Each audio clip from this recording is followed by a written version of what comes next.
यहां देख रहे हैं 12th केमिस्ट्री उपसैसेजी रसायन और उपसैसेजी रसायन के अंतर्गत आज हम देखने जा रहे हैं कि कैसे उपसैसेजी यौगिकों का नामकरण किया जाएगा। और इसके नामकरण के लिए सबसे पहले तो हम यह देखेंगे कि हमें मालूम क्या क्या होना चाहिए।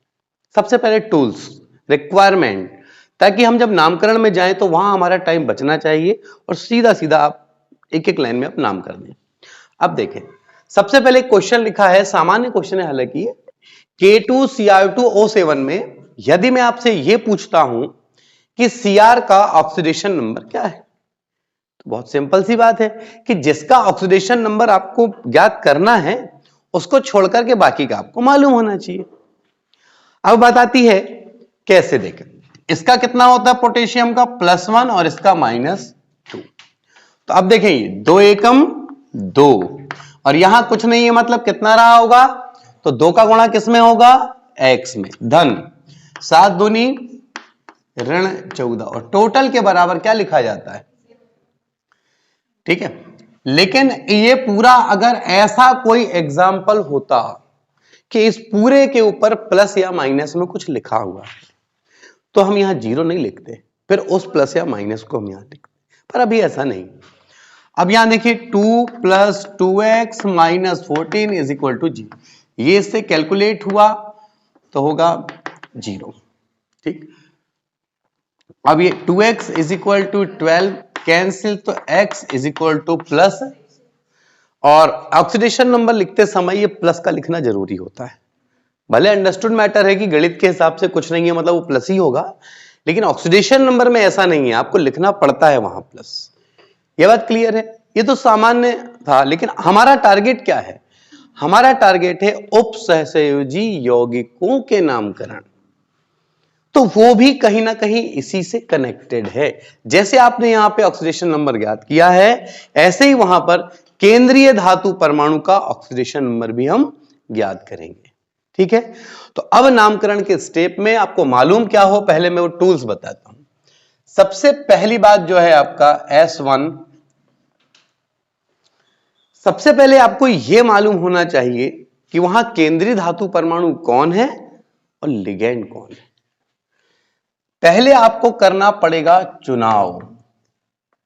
क्या करना पड़ेगा, अब क्या चुनोगे भाई आप उसमें, तो उसके लिए एग्जाम्पल होना अपने सामने, तो उसमें यह चुनना पड़ता है कि लिगेंड कौन है। लेकिन उससे भी पहले चुनाव में आप देखेंगे 3 बातें सामने आएंगी, आपके सामने दिखेगी, जब तो हो सकता है 4 बात दिखे। अब कौन सी 4 बातें दिखेंगी इस पे चर्चा करता हूं। हो सकता है एक संकुल आपके पास हो और उस पे कौन सा आवेन हो, धन हो सकता है कोई संकुल आपके पास हो और उसके ऊपर हो सकता है कोई संकुल तो हो लेकिन कुछ भी ना लिखा हो, और हो सकता है कि एक संकुल सामने है और पीछे यहां कुछ लिखा है, और एग्जाम्पल मान लेता हूं मैं सल्फेट। हो सकता है ऐसा हो कि सामने कोई धातु लिखी हो और पीछे संकुल हो सकता है सामने भी संकुल हो और पीछे भी संकुल, पहला संकुल धन और पीछे वाला, हो सकता है ना। अब संकुल क्या है ये सब हमने लास्ट लेक्चर में देख चुके हैं, केंद्रीय धातु परमाणु क्या है, लिगेंड्स क्या है, वो सारी बातें हो चुकी। देखें, अब नामकरण जब मैं आपको लेकर चलूंगा तो पहली स्थिति भाई धनायन की, फिर किसकी, फिर जिसपे कुछ ना हो, फिर सामने धन हो और पीछे ऋण हो, फिर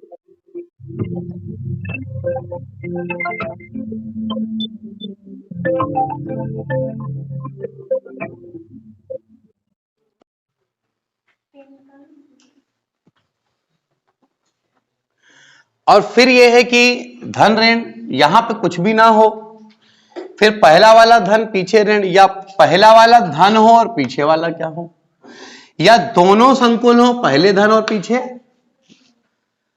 देखो इनमें कंफ्यूज मत, तो हमेशा पहले धन और पीछे क्या होता है, जब डबलिंग वाले होते तो पहले धन और पीछे ऋण, ज्यादा कंफ्यूज नहीं होना है इसमें।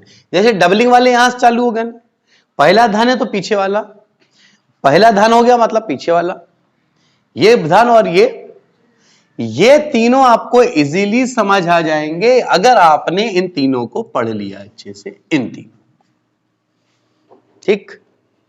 अब इन तीनों में से एक एक करके हम बात करते हैं और बहुत ही इजी है, सही तरीके से आप समझ लेंगे। तो पहला तरीका क्या करना पड़ता है, पहले आपको वही चुनाव, इन्हें माइंड सेट करना कि आपको जो एग्जाम्पल दिया उसमें किसके जैसा दिख रहा है, ठीक, और वो किसी के जैसा भी दिखे, पहले किसका नाम देना है ये बस आपको पता होना चाहिए। तो ज्यादा दिमाग मत लगाना, अगर कोई अकेला अकेला है तो उसी को नाम दोगे, और एक से ज्यादा वाले हैं तो पहले धनायन को ही नाम दिया जाता है। जो आपने 11th में पढ़ा है ना आयनिक यौगिक के नामकरण में, पहले धन लिखते हैं और पीछे ऋण, वही रूल्स यहां है। पहले अगर धन है तो उसका नाम देना, किसी को ऐसे याद रखना कि सर शुरू से नाम देना है बाएं से दाएं, वो भी एक ही बात है, बाएं से दाएं एक ही बात हुई ना भाई। धन का दोगे ऋण का दो तो बाएं से दाएं गए कि नहीं, फिर धन का दोगे ऋण, बाएं से दाएं ही तो गए आप। पहले मानसिकता अच्छी तैयार कर लो अपनी, ताकि हम नामकरण बहुत ही बेहतर तरीके से कर सकें। तो पहली बात क्लियर हो गई चुनाव करने की, ठीक। सेकेंड पॉइंट होती है बात, इनके अंदर क्या दिखते हैं आपको बताओ, M L N। मैं आपको इनमें से प्लस वाले के लिए बता रहा हूं स्टेप टू स्टेप, ठीक है। यानी यहां पे मैं पहले किसके लिए बात कर रहा हूं, इसमें MLN। अब इनके नामकरण का जो रूल्स है वो रूल्स देखो आप, बहुत ही सीधा सिंपल। सबसे पहले L यानी लिगेंड्स का नाम पहले देना, यानी कैपिटल M घर का मुखिया है और लिगेंड उसके पत्नी है, बच्चे हैं, ये सब है। तो पहले खाना किसको खिलाएगा, वो खुद खाएगा, घर का मुखिया। बाकी सदस्यों की ज्यादा टेंशन होती है तो पहले उसको खिलाएगा। तो पहले किसका नाम ले लें अपन, लिगेंड्स, ये लिगेंड। और यहां लिख देता हूं ALP।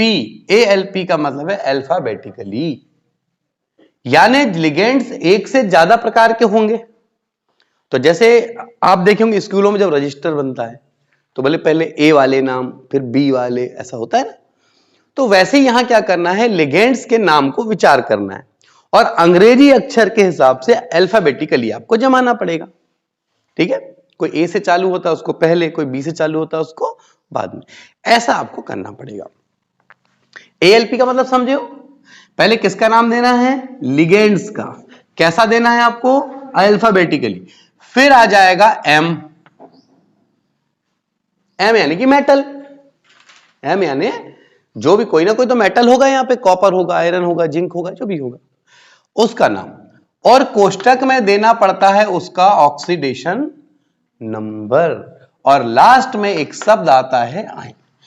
पहला काम था आपका क्या, ये पहला काम है आपका लिगेंड्स का नाम, दूसरा काम है आपका धातु, तीसरा काम है आपके पास में ऑक्सीडेशन नंबर, और चौथा काम है इस शब्द को हमेशा लिखना है, आयन ही लिखा जाएगा, पर कब, जब ऊपर क्या हो, धन, ठीक।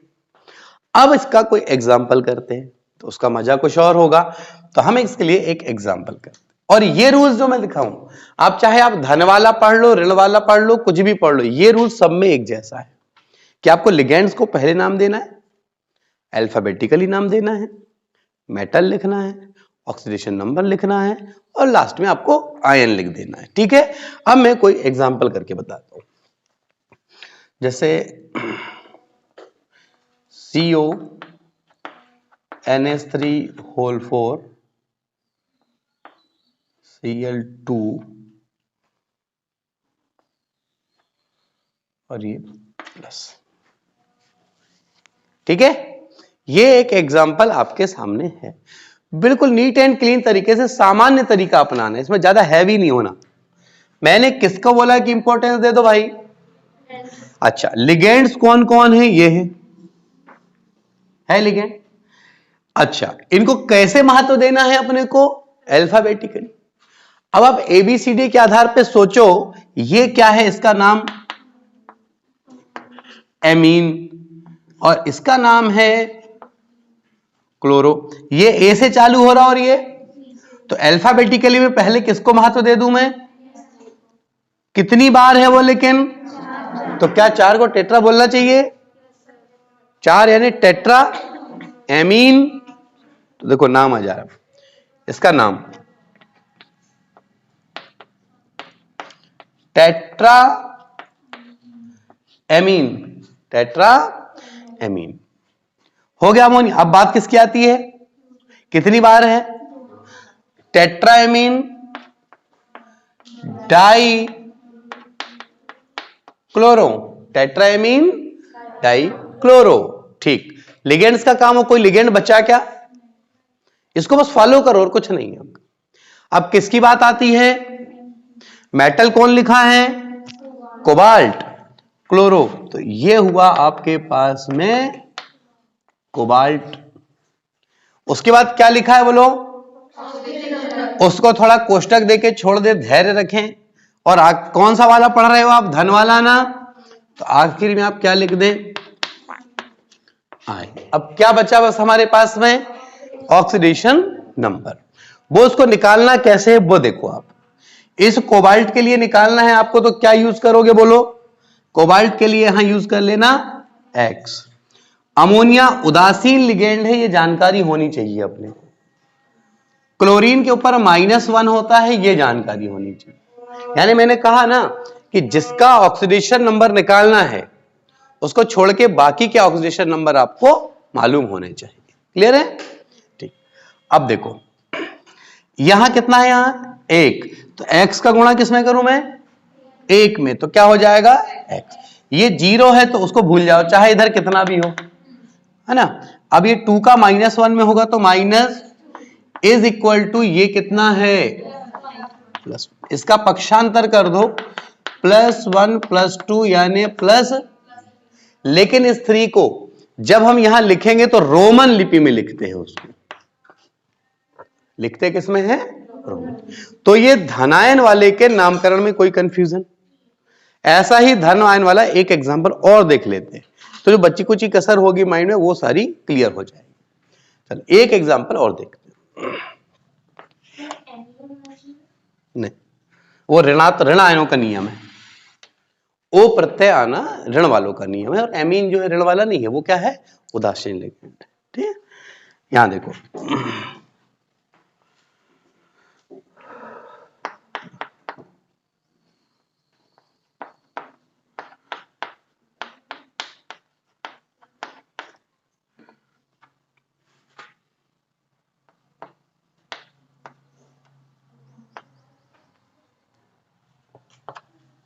ये देख।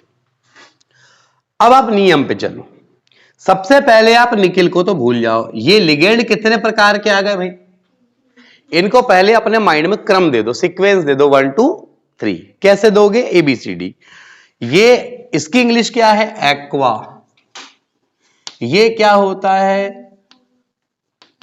एमीन। और ये तो बी से चालू होने वाला क्या है, ब्रोमाइड है। ठीक, वो बुरा मान जाएगा मेरे को पूरा नहीं लिखे, इसलिए लिख दे रहा हूं।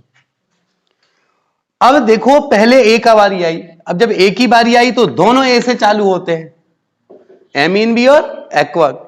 तो जब दोनों ए से चालू होते हैं तो फिर उसका सेकेंड लेटर चेक किया जाता है कभी भी, वो किसमें पहले आए, भाई ए दोनों में पहले आ रहा है ना। अब कौन, क्यू और एम, तो क्यू और एम में कौन पहले आएगा, ABCD में, तो इसको पहला नंबर दे दें, इसको दूसरा। और ये बी से चालू होता है तो नंबर इस पहले क्रम दे दो अपने दिमाग में। अब आप इसका नाम दे दो। अब नाम कैसे लिखना है, स्क्रीन चेक करें, यहां पूरा कंप्लीट आ रहा है, देखें। अब पहले इसको देना था, देखो एक को, एक कितनी बार है वो, 3 बार। 3 बार है मतलब क्या बोलेंगे आप, ट्राई क्या, एमीन, ट्राई एमीन, 0 होता है इस पे। फिर डाई एक्वा, डाई एक्वा या एक्वो भी लिखते हैं स्पेलिंग के हिसाब से। फिर क्या है, ब्रोमाइड कितना है यहां पे, तो मोनोब्रोमाइड, मोनो ब्रोमाइड ही लिख रहे हैं, पर संख्या में कितना है, 1 है, तो 1 के लिए मोनो लिखना पड़ेगा।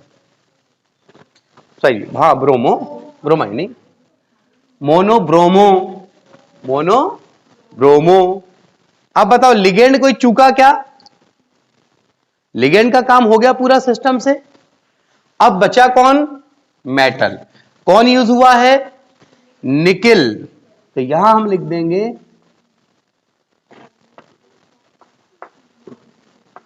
निकिल ऑक्सीडेशन नंबर, और ये लास्ट में आ जाएगा।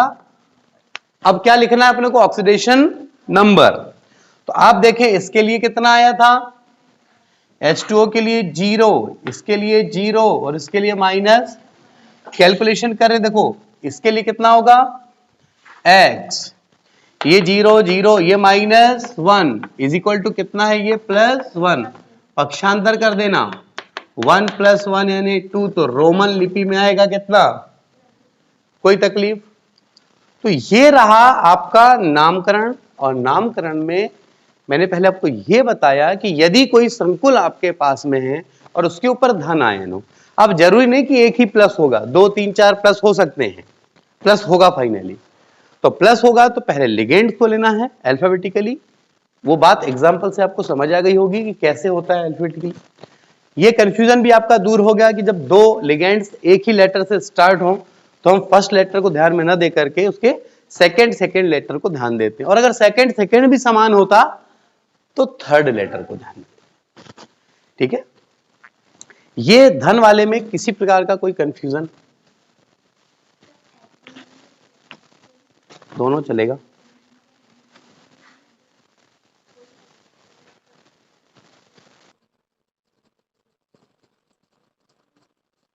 अब हम यहां देखते हैं नेक्स्ट पॉइंट हमारा कि MLN और ऊपर क्या होता, तो कोई नया नियम नहीं है, इतना बस ध्यान रखना है, बाकी सब कुछ सेम है। यहां की हर एक बात बिल्कुल सेम, केवल यहां अंतर आएगा। कहां अंतर आएगा? यहां पे आयन नहीं लिखेंगे आप, यहां पे 8 क्या लगाएंगे? प्रत्यय लगाएंगे। किसके साथ? धातु के बाद ही तो है ना, धातु के साथ प्रत्यय लगाना पड़ेगा 8। जैसे निकिल है, तो अभी आपने कुछ देर पहले जो एग्जांपल दिखा था उसमें निकिल लिखा था, अब निकिलेट लिखोगे। कहीं कोबाल्ट है तो कोबाल्टेट। बात समझ आ रही है? यानी अब आप उसमें सब कुछ सेम है, कुछ भी चेंज नहीं है, केवल लास्ट में जो आयन शब्द आता था उस आयन शब्द के स्थान पे 8 आएगा, बाकी कोई भी चेंजेस नहीं है। तो नियम बताने की आवश्यकता नहीं है, सीधे मैं आता हूं इसके एग्जांपल पर। देखें, जैसे मान लो आपका लिखा है CO, क्या सोडियम को क्या बोलेंगे? सोडियम का भी यूज ही नहीं होगा क्योंकि वो एक ट्रांजिशन एलिमेंट ही नहीं है। सोडियम एक क्षारीय धातु है, और जो क्षारीय धातु होती हैं वो केंद्रीय धातु परमाणु के रूप में उपयोग में नहीं आती, जो भी होंगी संक्रमण आएंगी, है ना? NH2 O4 Cl SO4 और ये माइनस। अब समझना है यहां पे फिर वही कहानी की लिगेंड कितने मिले भाई आपको? 3 लिगेंड, NH3 Cl और SO4। अब इसमें ABCD में सबसे पहले एमीन तो आएगा ही, A से स्टार्ट होने वाला है, ये स्टार्ट होगा C से और ये स्टार्ट होगा S से, क्लोरो सल्फेटो। तो पहले कौन आएगा? C, तो ये दूसरे नंबर पे और ये तीसरे। कुछ नई बात है ही नहीं, ध्यान रखना, कंफ्यूज मत होना कि एक नई हेडिंग है ऊपर माइनस है, ज्यादा सोचना भी नहीं उस पर। आओ करते हैं हल। देखें पहले नंबर वाला ये है, 4 बार है, तो आप नाम दे दें टेट्रा एमीन, हो गया इसका काम। सेकंड नंबर पे कौन आया? क्लोरो, कितनी बार है? 1 बार, तो इसको लिख दें आप मोनो क्लोरो। क्लियर है? SO4 कितनी बार है? तो आएगा मोनोसल्फेटो, मोनोसल्फेटो। कोई कंफ्यूजन? लिगेंड्स के काम पूरे हो गए। लिगेंड्स का काम था पहले, ऊपर के नियम में सेम रहेगा। फिर किसका नाम आएगा? नहीं नहीं, SO4 4 नहीं है, SO4 डबल माइनस ये अकेला होता है। जब आप SO4 कोष्टक में बाहर ऐसा कर देते तब वो कहलाता 4। जैसे कार्बोनेट होता है तो CO3 होता है, वो अकेला है ना। अब देखिए हो गया लिगेंड्स का कोई कंफ्यूजन। अब धातु कौन सी है, देखो कोबाल्ट, तो भाई आपने लिख दिए कोबाल्ट। फिर ऑक्सीडेशन अभी लिख लेंगे, आखिरी में आयन आता था तो आयन के स्थान पे कौन सा प्रत्यय आएगा, 8, तो कोबाल्ट में ही जोड़ दूं और उसको बना दूं कोबाल्टेट, यानी धातु में ही लाके आप 8 जोड़ देना तो हो गया कोबाल्टेट। ठीक, अब ऑक्सीडेशन नंबर कितना निकालेंगे हम, कैसे निकालेंगे, देखें इसका हुआ x, ये 0, ये ऋण 1, ये ऋण 2। आओ जरा कैलकुलेशन करते हैं। देखो x हो गया ये 0 हो गया, ऋण 1 का हो गया ये ऋण 1, ये है ऋण। अब सोचेंगे सर 4 में क्यों मल्टीप्लाई नहीं किए, ये एक अकेला है, इसके बाहर कोष्टक में कुछ होता ना उसका मल्टीप्लाई कर, और बराबर ये कितना आया x minus 3 is equal to -1, यानी आप लिख सकते हैं x is equal to -1 plus 3 यानी प्लस, तो रोमन लिपि में आप लिख दें। कोई कंफ्यूजन, तो प्लस वाला मैटर और माइनस वाला मैटर बिल्कुल क्लियर है, इसमें कोई कंफ्यूजन, तो आपको प्लस और माइनस वाला पहले इत्मीनान से ही बन जाए, और अगर ये क्लियर होना चालू हो गया तो आप ये मान के चले कि ये जितने हैं। अच्छा अब आपको लगता होगा सर ये थर्ड वाले में,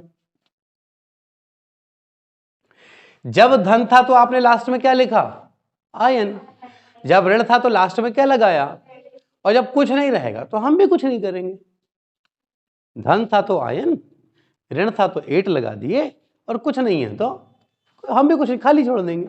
यानी कहां तक आते हम, कोबाल्ट तक आते, उसके पीछे ना आयन आता ना 8 आता, खाली। ठीक, ये ध्यान रखना। क्या सी पहले, हाँ, पर इसका एन से मत जाओ ना, इसका नाम है एमीन, वो वो क्या दिख रहा है उससे मतलब नहीं है, उसका नाम क्या है, उस नाम का लेटर, ठीक है। अब जैसे ये, लेकिन ऐसा नहीं अगर बोल दी कि वजन के आधार पे बैठालना है तो आप उसको नहीं बैठाल सकते ना, भले आपको पहले दिखे, ऐसा नहीं होगा। मतलब यहाँ पे कोई दिक्कत, नॉलेज में क्या एग्जाम्पल से बातें ज्यादा क्लियर होती है, तो यहाँ कोई कंफ्यूजन। अगर ये वाला होता आप तीसरी कंडीशन का बना लेते आप, आपने अगर ये फर्स्ट कंडीशन सेकंड थर्ड ये 3 कंडीशन देख ली, मतलब नामकरण आपको बनने लगा।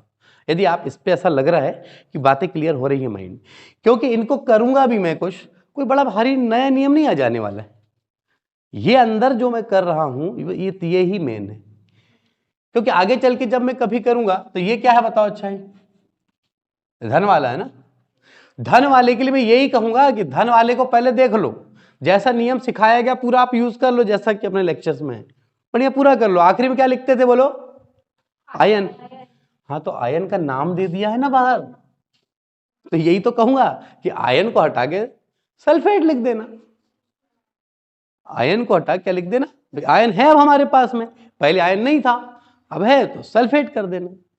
अच्छा, जब ऐसा कोई एग्जाम्पल समझाऊंगा तो पहले कौन है भाई, सोडियम को सोडियम ही तो लिखोगे, अब डाई सोडियम मत लिख देना, है ना।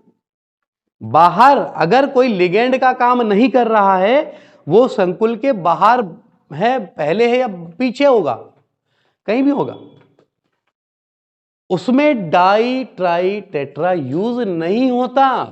शब्दों को ध्यान सुनो, अगर क्लोरीन है संकुल के अंदर है और Cl3 लिखा है तो आप ट्राइक्लोरो लिखते हो, लेकिन यही Cl संकुल के बाहर कहीं होता और फिर Cl3 होता तो पहली बात तो क्लोरो नहीं लिखते, उसको क्लोराइड लिखते। और अगली बात यह है कि उसमें 2-3 के लिए जो डाई ट्राई टेट्रा का यूज करोगे ना आप, वो यूज करते ही नहीं है। बात को समझना मैं क्या बोलना चाह रहा हूं, अगर आपके संकुल के अंदर मान लो Cl3 है तो आप ट्राइक्लोरो बोलते हैं, लेकिन यही संकुल के बाहर अगर Cl3 होता तो दो अंतर आ जाते। एक, आप इसको क्लोरो नहीं कहते, आप कहते क्लोराइड। दूसरी बात, यहां 3 के लिए आप ट्राई का यूज करते हैं, लेकिन बाहर अंकों का उपयोग बोलते समय नहीं करते। यानी क्लोराइड यानी क्लोराइड, अब चाहे वो Cl1 हो, Cl2 हो, Cl4 हो, इससे कोई इफेक्ट नहीं पड़ेगी। लेकिन संकुल के अंदर है, मतलब ब्रैकेट के अंदर, तो वही बात मैं कह रहा हूं कि यहां सोडियम बस कह देना, यहां डाई सोडियम बोलने की जरूरत नहीं पड़ती। और पीछे पीछे में वो सारा नियम लगा देना जो किसकी वजह से है, बात खत्म। कुछ नया थोड़ी ना सिखा दूंगा आपको मैं, वही चीज है, पर टेक्निक आपके पास आ जाए काय की, धन और ऋण की, बस ये ही उसकी जड़ है। अगर धनायन वाला समझ आ चुका है